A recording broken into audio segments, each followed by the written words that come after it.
प्रेम शुक्ला जी, आपके पास सबसे पहले शुरुआत आपसे करती हूं चर्चा की।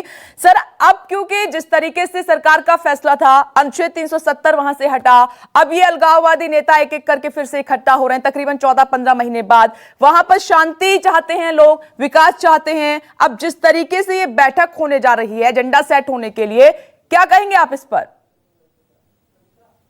इन सबको अलगाववादी नेता कहा। पीडीपी, नेशनल कॉन्फ्रेंस और कांग्रेस, ये तीनों नहीं चाहते कि भारत में जम्मू एवं कश्मीर के लोग अपने को भारतीय समझकर, भारत का अंग समझकर इसके विकास का लाभ उठा सके। इससे बचना चाहते हैं। जिस तरह से जम्मू एवं कश्मीर को आर्थिक पैकेज दिया गया, जिस तरह से आज जम्मू एवं कश्मीर में लेफ्टिनेंट गवर्नर ने वहां जाने के बाद, जिस तरह से जम्मू एवं कश्मीर में अगले 1 वर्ष तक वहां पानी और बिजली के बिल में 50% कटौती की गई, वहां आर्थिक पैकेज दिया गया, वहां महिलाओं के लिए विशेष प्रावधान किया गया कि उनका विकास हो सके।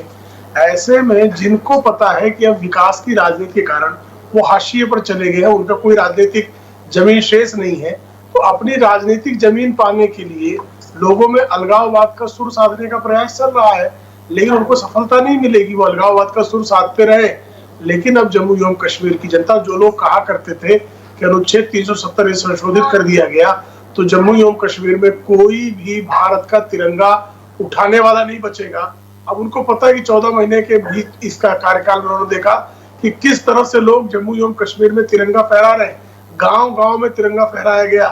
ये देखकर उनको अपनी राजनीतिक धरातल किसका हुआ दिखाई दे रहा है। ऐसे में वो सोच रहे हैं कि हम कैसे फिर से अपने ऐसा तो नहीं है लगातार सरकार इन नेताओं की आवाज दबाने की कोशिश कर रही है, इसीलिए फिर एक बार एकत्रित हो रहे हैं सभी? आवाज कौन दबा रहा है? अगर आवाज दबा रहे होते तो एकत्रित कैसे हो पाते हो? वो एकत्रित हो रहे हैं, इसका मतलब है कि जम्मू एवं कश्मीर में लोकतांत्रिक प्रक्रिया है। जी ठीक है सर, मैं लौट रही हूं आपके पास। पीडीपी के स्पोक्स पर्सन भी हमारे साथ मौजूद हैं, डॉक्टर हरबख्श सिंह जी, मैं आपके पास आ रही हूं। सर, मेरा पहला सवाल आपसे यही है कि इतने महीने बाद वहां से तो कोई आवाज ऐसी नहीं उठी, वहां पर तो लोग विकास चाहते हैं, शांति चाहते हैं, एक अच्छी शुरुआत हो रही है, तमाम जो दिक्कतें थी वो धीरे धीरे दूर होने जा रही हैं, तो फिर आप लोगों को क्या दिक्कत है? फिर क्यों ये इस तरीके के बैठक की जा रही है? सबसे पहले आप मुझे ये बताइए कि आपको किसने कहा कि लोगों को दिक्कत नहीं है? आपको किस रिप्रेजेंटेटिव ने कहा? कौन लोगों के चुने हुए नुमाइंदे हैं? कौन लोग हैं जिन्होंने आपको कहा यहां दिक्कत नहीं है? और अलगावनाथ नेता जिनको कह रहे हो, शर्म आनी चाहिए आप लोगों को। अलगाववाद, 8,500 लोग कत्ल हुए यहाँ मिलिटेंटों के हाथों, पॉलिटिकल एक्टिविस्ट, और हर दिन मर रहे हैं। वो तब अलगाववाद नेता नहीं थे जब आप लोगों ने गवर्नमेंट की बैठ के, गोद में बैठ के, तब अलगाववाद नेता नहीं थे। और आप जो पॉलिसी है और जो लैंग्वेज यूज हो रही है, और आपको किसने कहा जम्मू कश्मीर से आवाज नहीं उठ रही है? आप हरबख्श सिंह जी, पहले अपने शब्दों पर संयम रखिए, थोड़ा सा संयम रखिए शब्दों पर थोड़ा सा। नेशनल टेलीविजन पर बैठे हैं, घाटी में जो कुछ हुआ है ना वो देश ने देखा है, राष्ट्र ने देखा है, अभिन्न अंग है जम्मू कश्मीर राष्ट्र का। आप इस तरीके की भाषा का इस्तेमाल नहीं कर सकते। You will tell what is your contribution for country? वहां पर जवान शहीद हुए, पत्थरबाजी हुई, किस तरीके से वहां पर सब कुछ हुआ, ये हिस्ट्री भूल गए आप? खाई है और मुझे अलगाववाद नेता बोलोगे आप? प्रेम शुक्ला जी आइए, आप जवाब दीजिए। Correct your language, you correct Prem your Shukla language. जी आइए, मुझे मत सिखाइए सर, पहले खुद देखिए। आप तो तनख्वाह लेके, प्रेम शुक्ला जी आइए। 8 लोगों हमें शब्दों पर संयम रखिए पहले आप क्या बात कर रहे हो? 14 महीने एक औरत को बंद करके और हिंदुस्तान की डेमोक्रेसी की बात कर रहे हो? प्रेम शुक्ला जी आइए चर्चा में। चैनल पे बात करने की कि एक औरत को बंद रखा, जो इलेक्टेड नेता को बंद रखा। खत्म कर दिया गया है। ऐसे में इनका बौखलाना अत्यंत स्वाभाविक है। एक विधायक जीत के बताए यहाँ लोगों की आवाज, और कहते हो लोगों को कोई प्रॉब्लम नहीं है, ये लोग कर रहे हैं। Let the democracy start, let the people talk. ठीक है, प्रेम शुक्ला जी बोलिए, इतना कुछ वहां पर हो रहा है, इतना कुछ वहां पर हो रहा है और आप विकास की बात करते हैं। मुक्ति के दरवाजे पे कल भी हजारों लोग खड़े थे और आज भी हजारों लोग खड़े। बात रखूं, एक थप्पड़ है उन लोगों के लिए जो देखिए जम्मू एवं कश्मीर में जब अनुच्छेद 370 खत्म हो गए, आज तब उसमें रोज पथराव हो रहे थे, रोज जो है मस्जिदों में लाइनों में खड़े हैं, निकल कर लोग आईएसआई के झंडे, ठीक है हरबख्श जी सुन लीजिए, आपने सवाल उठाया है तो आईसीस के झंडे बाद अपनी बात रखिएगा। सुन लीजिए, पहले निर्दोषों की जान ले रहे थे। सवाल पूछा है वो बोल रहे हैं, सर बोलिए, एक एक करके बोलिए। देखिए, आपको ध्यान होगा अनुच्छेद 370 लागू होने पे आए दिन जुमे की नमाज के बाद वहां आईसिस के झंडे लहराते थे, पथराव होते थे, हिंसा होती थी, लोगों की जान जाती थी, विकास के मार्ग को अवरुद्ध किया जाता था, विद्यालय जलाए जाते थे। फिर बोलने लगे बीच में, रोज के बौखलाहट क्यों है डॉक्टर साहब, इतने बौखलाए हुए क्यों है डॉक्टर साहब? आराम से आपकी बारी आएगी, आप बोलिएगा। इसमें स्काइप से सब जुड़े हुए हैं, एक दूसरे की आवाज पर एक दूसरे की आवाज आएगी, ना आपकी आवाज स्पष्ट होगी ना मेरी आवाज स्पष्ट होगी। आप बहस करने आए हैं, थोड़ा संयम का प्रदर्शन करें। आपसे अपेक्षा है कि आप संयम का, आप बताइए कि जब महबूबा मुफ्ती जी मुख्यमंत्री बनकर काम कर रही थी तो आए दिन विद्यालय जलाए जा रहे थे कि नहीं जलाए जा रहे थे? अब विद्यालय जलाए जा रहे हैं क्या? किसी की हिम्मत है क्या विद्यालय जलाने की? आए दिन जो अलगाववादियों से फंड लेकर पथराव होते थे कि नहीं होते थे? मस्जिद में पुलिस अधिकारियों की मॉब लिंचिंग हो रही थी कि नहीं हो रही थी? अयूब पंडित की मॉब लिंचिंग याद है कि नहीं? आपको याद है? तो आज न मॉब लिंचिंग होती है, न पथराव की घटनाएं हो रही है, न विद्यालय जलाए जा रहे हैं, बल्कि वहां पर विकास का महामार्ग शुरू हुआ है।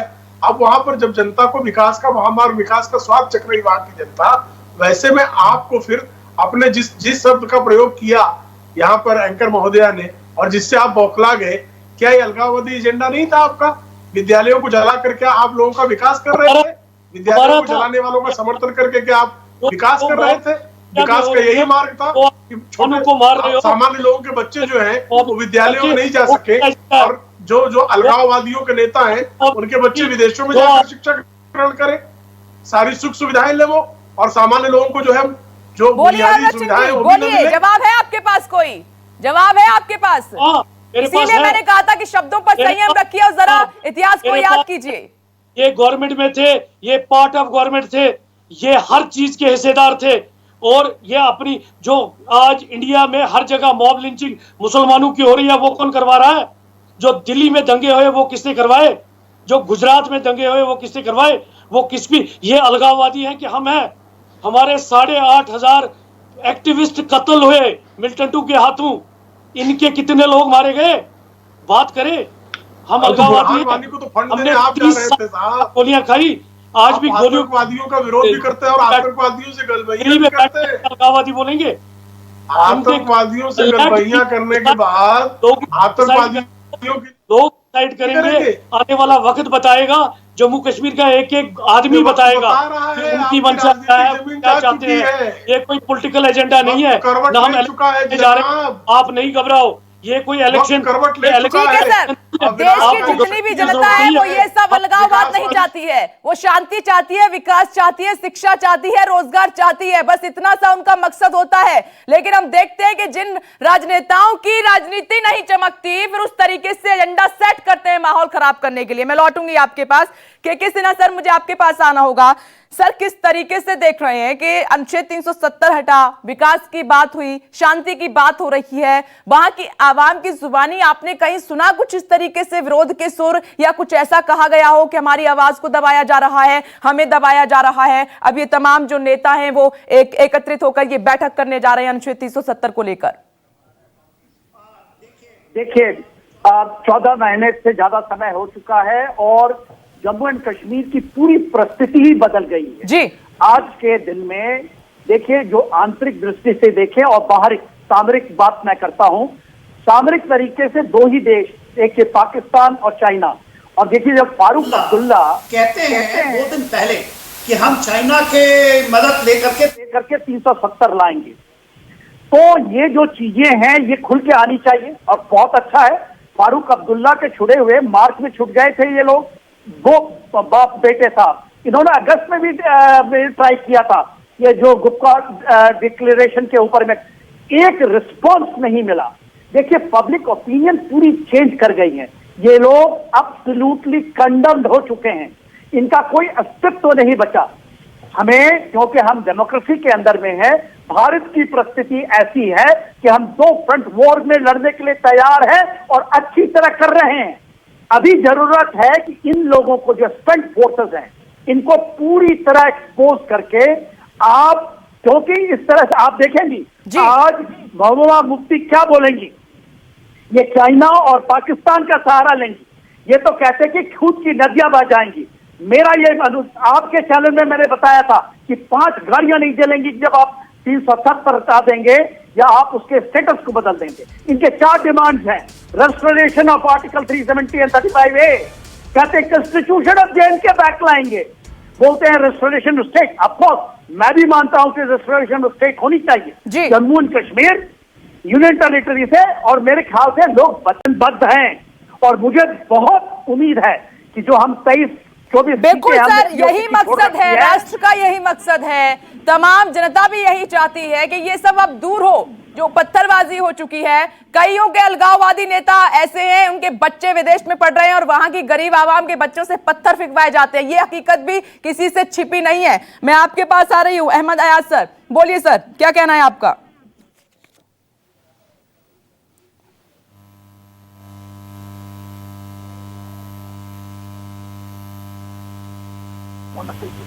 जहां तक एब्रोगेशन 370 का ताल्लुक है और उसके बाद जो हालात पैदा हुए या जिस तरीके से 370 को एब्रोगेट किया गया, तो वो एक खास मटीरियल फराहम करता है सियासतदानी को यहाँ शामिल करने के लिए, क्योंकि 370 जो है वो लोगों के साथ जज्बाती तौर जुड़ा हुआ है।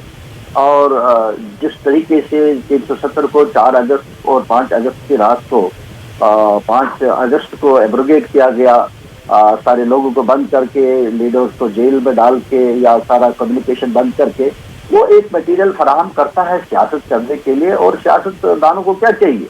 उनको चाहिए कोई मुद्दा हो जिससे उनकी सियासत हो, और ये एक बेहतरीन मटेरियल फराहम कर रहा है किसी भी जम्मू कश्मीर में सियासत करने के लिए, क्योंकि एक जो 370 का मामला है जुड़ा हुआ है लोगों के साथ और लोग इसके ऊपर जुड़ सकते हैं। तो इसलिए अगर ये कहेंगे कि ये सियासतदान सियासत करने की कोशिश कर रहे हैं, तो मुझे नहीं लगता कि इसमें कोई खास बात है। जिस तरीके से आपने चीफ मिनिस्टर्स को, जो चीफ मिनिस्टर रहे हैं, उनको एक साल से जायद वक्त के लिए बंद करके रखा, तो एक फराहम करेगा लोगों को ये मुद्दा उठाने के लिए और सियासत करने के लिए। तो मुझे नहीं लगता। ठीक है, मैं इस पर सर जवाब ले लेती हूं प्रेम शुक्ला जी से। बोलिए प्रेम शुक्ला जी, क्या जवाब है आपके पास इसका?